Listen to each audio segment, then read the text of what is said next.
નમસ્કાર, હું છું પ્રિયા અને તમે જોઈ રહ્યા છો જનતા કી જાણકારી ન્યૂઝ. નજર કરીએ આજના સમાચાર.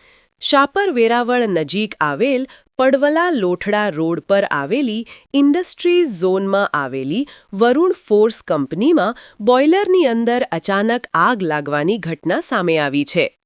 આગ લાગતા જ કંપનીમાં કામ કરતા મજૂરો અને સ્ટાફમાં અફરાતફરીનો માહોલ છવાઈ ગયો હતો. ઘટનાની જાણ થતાં જ શાપર વેરાવળ ફાયર ફાઇટર ટીમને તાત્કાલિક જાણ કરવામાં આવી હતી. માહિતી મળતા જ ફાયર બ્રિગેડની ટીમ ઘટના સ્થળે દોડી આવી અને આગ બુઝાવવાની કામગીરી હાથ ધરી હતી. ફાયર ટીમની ઝડપી કામગીરીને કારણે થોડા જ સમયમાં આગ પર કાબૂ મેળવી લેવામાં આવ્યો હતો. સદનસીબે આ સમગ્ર ઘટનામાં કોઈ જાનહાનિ કે કોઈને ઈજા પહોંચી હોવાના સમાચાર સામે આવ્યા નથી.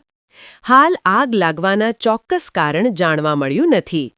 કમલેશ વસાણી, શાપર વેરાવળ.